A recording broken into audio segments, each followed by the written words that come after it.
কথা হজম করতে শিখুন, এটা অনেক বড় গুণ। কখনো তর্কে জিততে যাবেন না, এটা সময়ের অপচয়। আপনার প্রতিপক্ষকে জিতে দিন। আপনার প্রতিপক্ষ যদি জিতে যেয়ে অনেক খুশি হয়ে যায়, আপনি একটু হাসুন। মনে রাখবেন কখনো কখনো জিতলেও হারতে হবে, আর আপনার এই আজকের হারই আপনাকে অনেক বড় জয় এনে দেবে।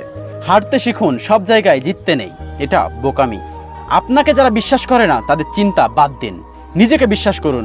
নিজের বিশ্বাস সবার মাঝে বিশ্বাসী করে তুলবে। আপনি অনেক কিছু পারেন, কি দরকার বলে বেড়ানোর? আপনি অনেক কিছু পারবেন, কাজ করুন। মনে রাখবেন চিতাবাঘ কখনোই কুকুরের সাথে দৌড় প্রতিযোগিতা করে না। আপনি যে চিতাবাঘ সেটা বোঝানোর সঠিক সময়ের জন্য অপেক্ষা করুন। মানুষ পরিবর্তন হয় না, সময় হলে শুধু মুখোশটা পরিবর্তন হয়ে যায়। জীবনে এমন মানুষ থাকে যারা দূরে গেলেও কাঁদায়, কাছে থাকলেও কাঁদায়। অন্যের দোষ দিয়ে কি হবে যেখানে আমার চেহারাটাই খারাপ? কিছু সময় খুব একা লাগে, বাসার সবাই আছে কিন্তু সবার সাথে কথা শেয়ার করতে পারি না, এটাই আমার সব থেকে বড় ডিপ্রেশন।